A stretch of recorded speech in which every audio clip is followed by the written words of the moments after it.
राधे राधे दोस्तों, मैं विनोद यादव गुरु ज्ञान यूट्यूब सत्यम यूट्यूब चैनल पर आपका स्वागत है। महाराज जी सीताराम। कल्याण वस्तु। महाराज जी थोड़ा आप अपना परिचय बता दीजिए हमारे दर्शक ताकि जान जाए आपके नाम से, शुभ नाम से, आप कौन से अखाड़े से हैं? झूना अखाड़ा है आपका धूना अखाड़ा जी। अच्छा, ये कहाँ पड़ेगा आपका? किस जगह से आप गुरु महाराज हैं? जी हम काशीनामा है, दत्तात्रेय से। काशीनामा है जी। तो महाराज जी आप ये साधु रूप, संत रूप में कब से आ गए? वैसे तो 7 साल की उम्र से है। 7 साल की उम्र से जी। पिताजी ने हमारा जो मुंडन किया शंकरगढ़ घाट पर, वो हमारा 7 साल की उम्र में हुआ जी। फिर हमें बैराग हुआ तो ही 11 साल की उम्र में हमारे गुरुदेव जो हमने बनाए अपने गुरु जी उन्होंने हमारा मुंडन कर दिया जी। 16 साल की उम्र में हमने अन्न का त्याग कर दिया। अच्छा, अन्न नहीं खाए? हाँ, हम अन्न नहीं खाते हैं, मतलब फलाहारी हैं? हाँ। 45 साल हमको अन्न छोड़े हो गई जी ना। हम फल खाते हैं जी ना हम अन्न खाते हैं। केवल 24 घंटे में हम आलू खाते हैं अभी भी और चाय पीते हैं बस। अभी भी फल अन्न खाते ही नहीं खाते ही नहीं है। हमारा आर जीवन त्याग, हम त्यागी लोग हैं। अच्छा हम बैरागी भी हैं, सन्यासी भी हैं और हम विशेष तौर पे त्यागी हैं। अच्छा। हमारे गुरुदेव जी केरला से थे, बाला गांव था उनका, जाति से ब्राह्मण थे वो जी। और शिव स्वरूप आत्मा जी जी के नाम से वो जाने जाते थे। वैसे उनका पूरा नाम है श्री श्री 1108 श्री महाराज स्वामी जी ओम जी शिव स्वरूप आत्मा जी जी। कुराली। अच्छा, मैं वहाँ की वीडियो बनाया हूँ जी गुरुजी थे हमारे, वो कुराली नदी पार कुराली उनका समाधि बनी हुई है। उन्होंने सन 78 में गंगा जी को भी प्रकट कर दिया था कुआं में। 18 दिन तक कुआं मार लेता रहा था। मैं देखा हूँ। हाँ, तो वो गुरु कृपा है। तो गुरु ने ही कहा था कि संसारी के अन्न के नौनो आंगुर दांत, भजन करोगे तो बच पड़ोगे न साधु फाड़ देगो आंत। आंत को भी फाड़ के बाहर निकल जाता है। तो एक संत के लिए मानिए, जैसे मानिए कि भजन करने के लिए तो बहुत विधियां हैं। जैसे भगवान का भजन करना, अपने जीवन के लिए भजन करना, संसार के लिए भजन करना, वो बिल्कुल ठीक है। लेकिन जिसका भोजन खा रहे हो उसका भी तो भजन बहुत जरूरी है। जो उसका भोजन खा रहे हो उसका भी तो भजन करो। जैसे हमारे गुरुदेव ने कहा था कि भोजन खाने के समय पे ही भजन हो जाता है, लेकिन फिर भी एकांत में होकर के, एकांत चित्त होकर के उनका नाम लेना चाहिए। जैसे संसारी के अन्न के नौनो आंगुर दांत, भजन करे से बच पड़ो साधु फाड़ देगो हाथ, है नहीं। फिर कहा था गुरुदेव ने, जब भोजन को जब ग्रहण करने जा रहे तो वही कहो, आप मन में विचारण कर लीजिए, भोग लगाओ, हे गुरुदेव भोग लगाओ, महादेव भोग लगाओ, हर शिव शिव हे आत्मा, यानी परमात्मा को विश्व आत्मा को भोग लगे, यानी सब विश्व में जितनी आत्मा है सब कोई भोग लगे। फिर कहो अन्न के दाता सदा सुखी, जिसने अन्न खिलाया है उसको वही कह दो खाने से पहले कि हे अन्न के दाता सदा सुखी। नमस्कार करके अन्न देवता को, हे अन्न देवता मैं तेरा नमस्कार करता हूं तुमको, और जिसने हमको भोजन ग्रहण कराया है ये सदा सुखी रहे। बस्ती का दाता कमलापति, यानी जिस बस्ती में वो रहता है वहां का जो दाता है वो कमलापति रहे। ऐसे करके संगई छुटकारा करो। फिर भी जब भगवान के नाम से, अपने गुरु के शब्द के नाम से जोड़ करके चलेंगे तो वहां भी उसका नाम आना चाहिए। जैसे ईश्वर अंश जीव अविनाशी, ईश्वर में का अंश सभी में है, कोई ईश्वर के अंश से बाहर नहीं है। इसी प्रकार से जो गुरुजन नामदान देते हैं तो अपना अपना अलग अलग तरीका है। कोई 5 का नाम देता है, वही सोहंग है। सोहंग सत्यम साहब ज्योति निरंजन। जैसे कि एक ओम है और ओम में से एक शब्द कहता है गुरुजनों का, हमारे गुरु की ही वाणी है कि ओम से सोहम हुआ, सोहम से ओंकार, कक्का से रर्रा बनो तुम संतो करो विचार। गृहस्थों के लिए नहीं कहा है, संतों के लिए कहा गया है कि संतो करो विचार। संतो करो विचार, लौट घर अपने जाओ, घट में ब्रह्म स्वरूप आप में आप समाओ। जो बाहर है वो अंदर है, अंदर है सो बाहर है। तो ऐसे करके गुरुजी कहते थे कि जैसा कण खाओगे तैसा मन बनेगा, जैसा पानी पियोगे तैसी पानी बोलोगे। और हमने सोचा संसारी के अन्न में 9 आंगर दांत है तो हम अन्न का त्याग कर देते हैं। गुरु की वाणी को समझ करके हमने अन्न का त्याग किया। जी। तो आज भी वही चीज है और हमने आज जीवन का त्याग किया है। प्रभु जी थोड़ी मुझसे आपसे कुछ प्रश्न पूछना है ताकि हाँ बिल्कुल पूछिए जी। लोगों को जो आप जो बोलेंगे वो सुनेंगे, थोड़े उनको ज्ञान बढ़ेगा। जी बोलो। जैसे मान लीजिए हम संसारिक जीव हैं। हाँ जी। हम लोग कमाते हैं और खूब खाते हैं जी।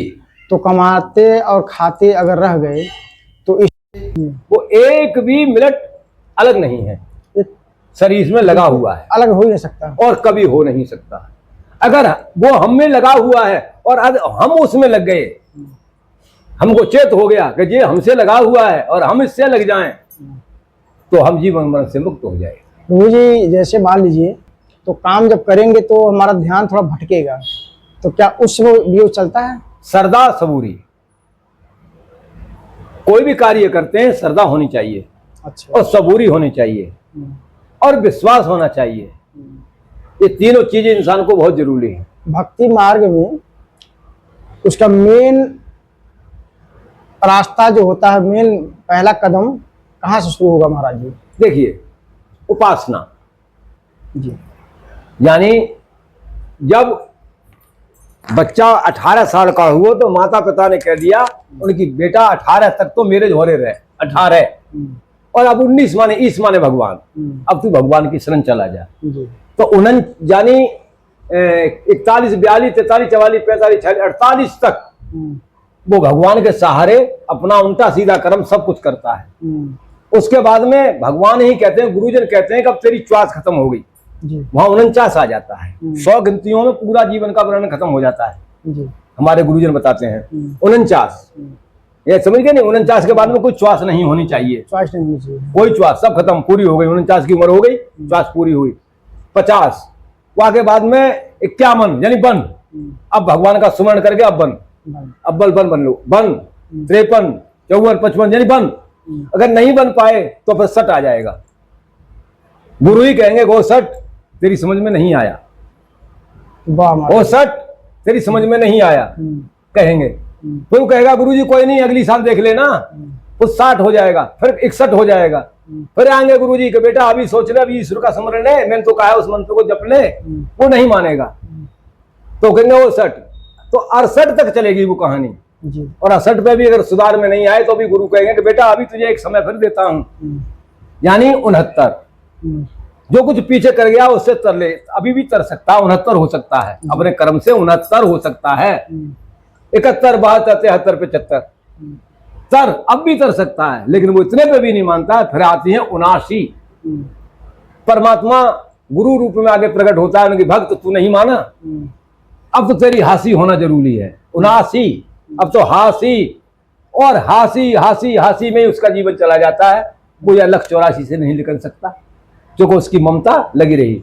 जैसी जागी लाल साम रही, वो लौट के फिर भी आएगा। जीवन मरण के चक्कर से निकल नहीं सकता, जो गुरु बार बार समझाते हैं कर्म तक। तो मेरे कहने का तात्पर्य यह है कि सब प्रथम तो इंसान को अपने जो भोजन है उसमें से 4 हक निकालना चाहिए। एक अपना, एक अपने पशुओं के लिए, क्या घर में गाय है, कोई भी जानवर है उनके लिए, अपने घर में नहीं है तो पशु के लिए, उनके लिए, एक अपने लिए, एक कोई अतिथि आ जाता है उसको बचा के रखो, है नहीं? और एक जो शेष रह गया उसे भगवान के हवाले पहले ही कर दो। जैसे एक तो परमात्मा को भोग लगाया तो भी हवाले हो गया, एक पशु के लिए निकाल दिया और एक अतिथि के लिए रह गया, एक बचा, उसको ग्रहण करने का तुम्हें अधिकार है। तो गृहस्थी का जीवन हो अथवा संत का जीवन, सबका बराबर है, कर्म भी सबको बराबर है। त्याग नाम तपस्या, सबसे बड़ा आश्रम गृहस्थ ही है। सन्यासी भी आते हैं तो गृहस्थ से ही आते हैं। महात्मा रूपमम, यानी कोई भी भग भूपत भग भंजन हारा, भग का भंजन करके भी भगवान आते हैं, अवतार ले लेते हैं, वो भी मानव शरीर में ही आते हैं, लेकिन गृहस्थों में ही आते हैं, उनको भी मां कहनी पड़ती है। बाकी बाद में कितनी बड़े धर्मात्मा हो जाओ, गृहस्थी आश्रम उत्तम है।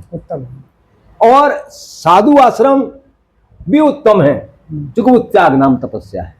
त्याग नाम साधु, साधु नाम तपस्या, साधु नाम त्याग, त्याग नाम तपस्या, तपस्या का नाम ही त्याग है।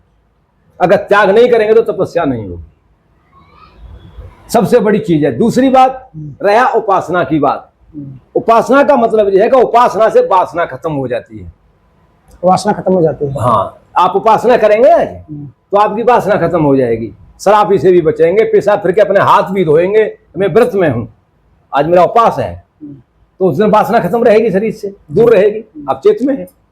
उपासना से वासना खत्म होती है, और वासना से साधना, जब वासना खत्म हो जाएगी तो साधना हो जाएगी, और जब साधना हो जाएगी तो भक्ति हो जाएगी, और जब भक्ति हो जाएगी तो सिद्धि भी हो जाएगी, और जब सिद्धि हो जाएगी तो सिद्धि एक नारी का रूप है, वो आपको भटकाएगी।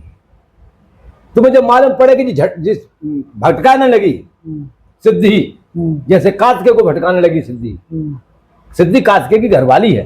अच्छा अच्छा। जब वो भटकाने लगी तो वो गणेश को शादी हुई थी सिद्धि की, सिद्धि के पति गणेश हैं, कार्तिकेय ने त्याग कर दिया था, उनको भी भटकाने लगी। तो सिद्धि जब भटकाने लगे तो सिद्धि का त्याग कर दे, सिद्धि का त्याग करके तपस्या करें। जब वहां त्याग करोगे तपस्या हो जाएगी। तपस्या के ऊपर कोई माया नहीं जोर करती है, जो नहीं करती है। हाँ, तपेश्वरी सो ही राजेश्वरी। उपासना वाला कोई राजा नहीं बनता है, सिद्धि वाला भी कोई राजा नहीं बनता, पागल तो हो जाता है, उनका बुरा काम भी करने शुरू कर देता है, तांत्रिक भी बन जाता है, लेकिन तपस्या वाला कभी किसी का बुरा नहीं करेगा, जिसने तपस्या की है, जिसने त्याग किया है। अब त्याग में 99 त्याग होते हैं साधु के, तब वो तपेश्वरी माना जाता है। जैसे सब कुछ त्याग दिया, अपने खाने पीने की वस्तुओं में से भी 1 पॉइंट ले लिया, 99 पॉइंट वो भी त्याग दिए, तब वो त्यागी कहलाया जाता है। तब वहां लिखत में है कि तपेश्वरी सो ही राजेश्वरी, राजेश्वरी वो नरकेश्वरी। जब वो राजा बनेगा, अच्छे बुरे कर्म करेगा, न्याय कर नहीं पाएगा, नरक में चला जाएगा। क्योंकि तपस्या करना भी बहुत जरूरी है, तो राजा बनना भी बहुत जरूरी है, राजा बनना बहुत जरूरी है, तो नरक में जाना बहुत जरूरी है, नरक में नहीं जाएगा तो तपस्या नहीं करेगा। केवल तपेश्वरियों के लिए बताया गया है, अन्य किसी और के लिए नहीं। अन्य जितने संत समाग है कि संत समागम हर कथा तुलसी दुर्लभ दो। तुलसीदास बड़े अच्छे कवि थे, बड़े अच्छे ब्राह्मण थे, बड़े अच्छे लेखक थे, और बड़े अच्छे संत भी थे। उन्होंने भी लिख दिया है कि तुलसीदास को भी दुर्लभ हो गई थी ये चीज, तो हम क्या चीज? तुलसी दुर्लभ दो, सुत तारागण लक्ष्मी ये पापी के उगर हो। ये तो दौलत पुत्र, ये तो पाप से पाप के घर में हो जाते हैं, लेकिन संत की संगत और हरि की कथा ये बहुत दुर्लभ है। ठीक है महाराज जी, आपका सत्संग बहुत अच्छा लगा, और फिर मैं आपसे एक बार और मिलूंगा और सत्संग और लूंगा आपसे। अच्छा, अरे पूछ रहे थे तुम हमारे नाम के बारे में कि आपका शुभ नाम क्या है? जी श्री श्री 108 जी, श्री लालगिरी जी, यानी लालगिरी नागा, नागा कह लो चाहे त्यागी कह लो, महाराज तो मैं नहीं कहता हूं अपने मुंह से, महाराज हम कहेंगे ना। हाँ, वो ऐसी बात है। ये मेरे गुरु का दिया हुआ नाम है, मेरे गुरुदेव ने तो खाली एक नाम दिया है, उसी पर आधारित है। वैसे कि कहावत में कही है, भगवान आप यादव हैं, यादव जी, एक कहावत में कही है, कामी क्रोधी लालची इनसे भगत न होए, भगत करे कोई सूरमा जात नेम कुल खो। अब हमसे पूछने आप पड़ जाएगा बाबा आप कौन हैं, तो आप यही अंदाजा लगा लेना कि ऊंचे घर का जन्मिया वो सब कुछ खोने के बाद में ही कुछ कर सकता है। हम ये भी नहीं कह रहे कि ऊंचे घर में जन्म लिया, हमारे गुरु ऊंचे घर के थे, ब्राह्मण कुल से थे, हम तो अपने को कुछ नहीं कह रहे, चूंकि अभी कहने के योग्य ही नहीं है। तुमने छोड़े साधकी जाको आदन अंत, साधु का शब्द है, साधन संत ने छोड़े साधकी जाको आदन अंत, पूर्ण संत जानो जभी जब वाका हो जाए अंत। यानी समाधि में संत चला जाए तब वो संत कहने का अधिकारी है। जाकर अंत हुआ वो संत हुआ। तभी कहावत में कहते हैं कि संत तो कम अंत हैं, बाकी सब बनत हैं। इसमें कोई बात नहीं है। साधु हो सकते हैं, साधक हो सकते हैं, गिरिपुरी, भारती, सरस्वती, आनंद अखाड़ा, आभान अखाड़ा, निरंजनी अखाड़ा, निरय अखाड़े हैं। आप कुछ भी कर सकते हैं, लेकिन त्यागी कभी दौलत नहीं कमाते हैं। बाकी सब अखाड़ों के लिए दौलत चाहिए। ऐसा कोई अखाड़ा नहीं है जिसे दौलत नहीं चाहिए। लेकिन एक त्यागी शब्द एक ऐसा है कि जिसे दौलत की कोई आवश्यकता नहीं। मर जाओ मांगो मती अपने तन का काज, परमारथ के कारणे भारी आती लाज। जी। हमारे गुरुदेव कहते थे मांगन मरण समान है, मत मांगो कोई भीख, गुरु तुम्हारे कह गए है सतगुर की सीख। समझ गए नहीं, हमारे गुरु के बयान है। तो इसलिए हम इन चीजों पे आधारित नहीं। आपको बताएं, और बातें बहुत कुछ हैं, कितनी बातें पूछेंगे, एक एक शरीर का अलग अलग भिन्न भिन्न होकर के बातें हो जाएंगी। ये जो आश्रम है घर का, सन 2003 में एक पत्थर धर के बैठे थे हम जी, इसी जगह पर, जिसी आश्रम में एक छोटा सा पत्थर धर के बैठे थे। तो यहाँ और ये शाहजहां नगर के सभी भक्तजन थे हमारे साथ में, और लाल बहादुर भी हमारे साथ में था। एक पत्थर पर हमने पूजा की, और पत्थर पर पूजा करके फिर हमने धूना बनाया। धूना बना करके करते करते करते करते आज यहाँ तक पहुंचे हैं। जो जी बना हुआ है, बहुत बना गया। हम बार बार अपने हृदय से इनका अभिनंदन करते हुए हृदय से आशीर्वाद देते हैं आजाद नगर वालों को और बलौंगी वालों को, कि इन्होंने हमारे जो मन में जिज्ञासा थी वो पूरी की। और अब हमें चाहे गही चिंता मटी मनुआ बेपरवाह, जाको कुछ ना चाहिए वो साहन के साथ। यानी कहने का तात्पर्य है, मानने के लिए शिव मंदिर इस आश्रम का नाम जब हमने रखा था, आजाद नगर तो था ही, शिव मंदिर आजाद नगर बलौंगी।